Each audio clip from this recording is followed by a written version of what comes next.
ఏం పేరండి మీ పేరు? నగర్ల పెద్దలింగయ్య అండి. ఏ ఊరు సార్? చింతాలండి, పెనంచిపల్లి మండలం. మీకు నర్సరీ ఉందండి? మాకు నర్సరీ ఉందండి, 1 ఎకరన్నర. ఓకే.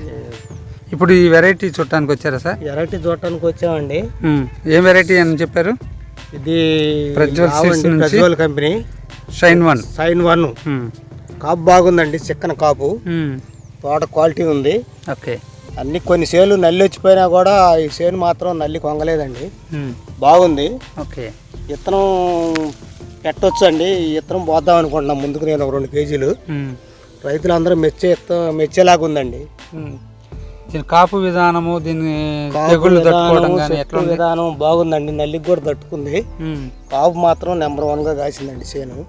ఎంత వస్తుందండి ఇది ఇప్పుడున్న పరిస్థితుల్లో? ఇప్పుడున్న పరిస్థితుల్లో ఈ ఉన్న పండిన కాయలే ఎకరానికి 15 దాకా వస్తాయండి. ఇంకా ఉన్నాయండి 10 క్వింటాల పైన. ఓకే.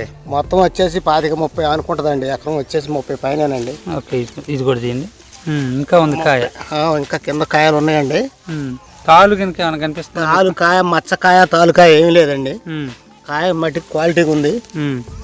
ఈ మార్కెట్లో కూడా ఈ కాయ కొన్న తర్వాత ఏదైనా కొనేలాగా ఉన్నారు సార్. చాలా బాగుంది కదండి? బాగుందండి, నెంబర్ 1గా ఉంది. రైతులు అందరూ వేసుకోవచ్చు? అందరూ వేసుకోవచ్చు, అందరూ వేయచ్చు. వేసే విధానం కూడా ఉంది చేనికి. పైన కూడా ఎన్ని కాయలు అవుతున్నాయండి. కాయలు ఉన్నాయి. పైన ఏమన్నా మీకు తెగుళ్ళు కనిపిస్తున్నాయండి? లేదండి. ఇప్పుడు ప్రతి చెట్టు అట్లానే ఉందా? అది అసలు లెక్కలేదు కాదండి. ప్రతి చెట్టు కూడా? ప్రతి చెట్టు అంతే ఉంది. ఇది నల్లి వచ్చినా కానీ కాస్తూనే ఉందా? వచ్చినా కానీ చేను అన్ని పూత పింద బాగుందండి. ఎల్లబడి కాసింది. ఎక్కడ చూసినా కాయ గట్టిగా కాసిందండి. గట్టి కాపు బాగుంది.